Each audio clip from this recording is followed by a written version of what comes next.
Who drank coffee this morning? Yes, you and hundreds of millions of others like you around the world, which makes coffee arguably the most important discovery in the history of humankind. Today, coffee is the second largest traded commodity in the world, second only to crude oil. It's the second most popular drink in the world. Water's number one, and it's been credited with ushering in the Age of Enlightenment. Yet, 95% of the roasted coffee in the world is 100% old, stale, and dead. Coffee once roasted is a fresh, living food and loses its vitality and dies in about a week. And it doesn't matter if it's vacuum sealed, nitrogen flushed, any other fancy packaging process. Nothing can prevent its death. And storing it in the refrigerator or freezer does more harm than good. So there are varying legends on how coffee was first discovered. What we do know is that coffee's early uses held a mystical and spiritual importance among many cultures. Initially, coffee was prepared and consumed as part of religious ceremonies. Monks used it to stay awake at night during long periods of prayer and to attain higher states of consciousness. They were drinking coffee prepared like this. So we've evolved from a handful of spiritual seekers consuming this beverage to today, where hundreds of millions of people, like yourselves, all around the world, drink coffee every morning. In our desire to make this special drink available to the masses, we've sacrificed quality for quantity. It's my mission to recapture the mystical, powerful effects of fresh roasted coffee and make them available to the masses. Are you ready for the Age of Enlightenment 2.0? Yeah. All right. This is the branch of an Arabica coffee tree grown here in Bali. The cherries on this tree have seeds inside. Coffee beans, they're not beans, they're seeds. They're the seeds of the coffee cherries. Over 90% of these seeds, these cherries have two seeds. They're the females. And only 5 to 10% have one seed, the male. When roasted, they taste different. One's more bitter than the other. But that's a whole nother talk. We're not going to get into that. These cherries are actually a sweet, edible fruit. Here, try it.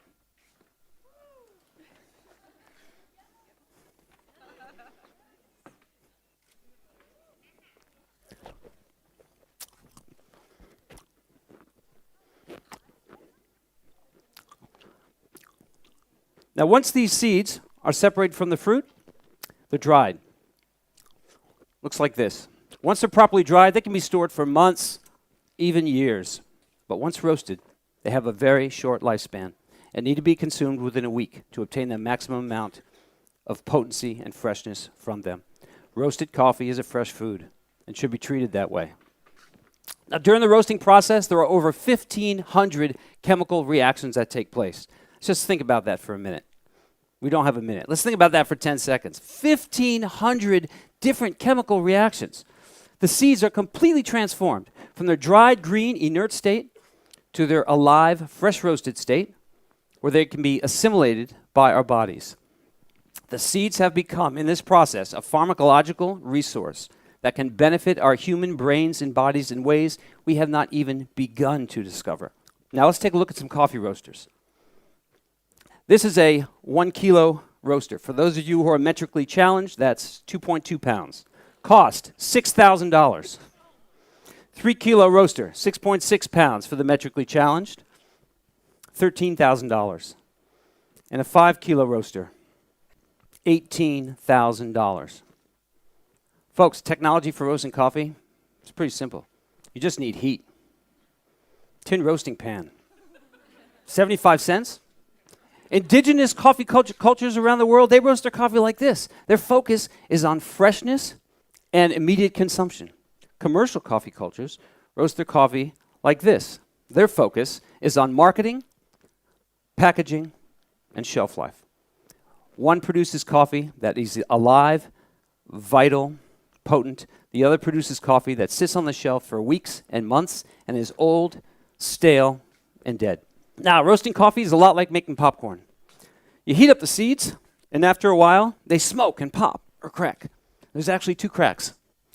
When the louder second crack is just beginning, turn off the heat, you start the cooling process. Not a lot of mystery here. It takes a little practice to know when to turn off the heat. But if you can make popcorn without burning it, then you can roast coffee.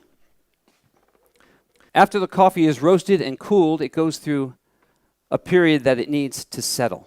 So it takes a while for the beans to settle, even though they've been cooled. But this time period is several hours. Not days, not weeks, like some of the mass coffee producers claim. My own tests have determined a peak potency time for espresso of 11 hours after roasting, and a maximum freshness cutoff date of 7 days after roasting. Let's take a look at some recent studies that have come out about the benefits of coffee, which there are many. Let's not. These studies, what are they studying? They're studying old, dead, stale coffee, or people who drink old, stale, dead coffee. I have not seen a single study that has used coffee within a few days of roasting, let alone its peak time of within 24 hours. I can tell you from my own experience and how it feels in my body and tests I've done for myself, there are so many more health benefits that have not even been discovered yet, not even touched. Yet, these reports are showing that coffee has a lot of health benefits. It's the number one source of antioxidants in the U.S. diet. A study just came out in the last week that showed that people who drank coffee tended to live longer. There is a lot more to discover about coffee, even though it's been around for so long. I have been on a 10-year quest for the perfect cup of coffee. Didn't even know what that tasted like because I never had it before. I just knew somehow it was out there. I tried everything. In the beginning, I focused my efforts on upgrading my coffee-making equipment, thinking that was the answer. After several years, not much progress, and acquiring an Italian espresso machine and a burr grinder, didn't know what else to try. It didn't even occur to me that the roasted coffee I was using made a difference, because everything I tried in its vacuum-sealed, space-age packaging all tasted the same. It was consistent. Now I know it was consistently old, stale, and dead, but at the time I didn't know it. Then one day, some friends gave me a gift. It looked like this. They said it was fresh roasted coffee that they roasted at home in their hot air popcorn popper. I had no idea what they were talking about at the time. But the next morning I decided, tried everything else, I'll give it a try. As soon as I took that first sip, I knew immediately this was what I had been searching for. All of a sudden, a lightning bolt came out of the sky. I was surrounded by white light, corpses of angels. Not really. But my life changed in that moment. And like all home roasters, I started to look around my house, ways to roast coffee. Home roasters, we are an innovative, wacky bunch. We turn ordinary household appliances into coffee roasters. Hair dryers, heat guns, hot air popcorn poppers. Some smoke out their roommates using a pan on a stove. I looked around my house. I rediscovered my outdoor barbecue grill. I acquired a 1-pound drum and a chicken rotisserie skewer and a motor that turned that drum 3 revolutions a minute. My first batches were very uneven. Some seeds roasted very dark, some very light. But still, because it was fresh, it was the best coffee I had ever had. So I was really encouraged. I upgraded, got a bigger drum, got a bigger motor, and I was in business. Until today, I have created an affordable, portable, energy-efficient roaster that produces an excellent result. Throughout my discovery process, I've just had one question.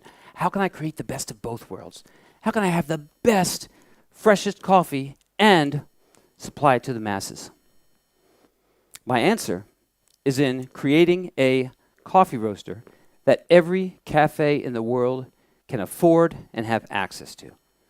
This is precisely what I've done.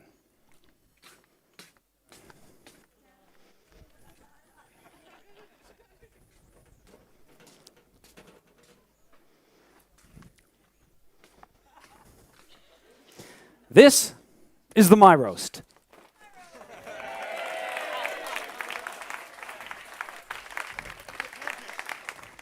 It is a 2-kilo roaster, also comes in a 5-kilo model, made entirely of stainless steel and uses 1/10 the electricity of other similar-sized roasters.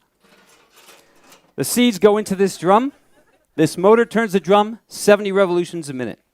I've created this roaster for a fraction of the cost as some of the commercial roasters you've seen, about a tenth of the cost. Remember, if you can make popcorn without burning it, then you can roast coffee. And the technology for roasting coffee is pretty simple. You just need heat.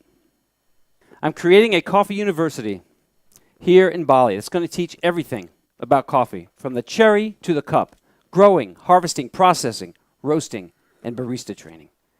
The age of coffee enlightenment has begun. It's time for a revolution and a reinvention of the way we grow, process, and prepare our food. Nature has given us the gift of superfoods that not only sustain our life, but enhance and energize the life force within us so that we can operate efficiently, effectively, and powerfully. Fresh roasted organic Arabica coffee enhances my ability to focus my thoughts and attention to create and manifest my dreams. I believe it is a powerful superfood when consumed fresh that can help humankind do the same. But please, don't take my word for it. Don't listen to what any experts are saying. You must try it out for yourself, come to your own conclusions. Now is the time to wake up and smell the fresh roasted coffee. Thank you.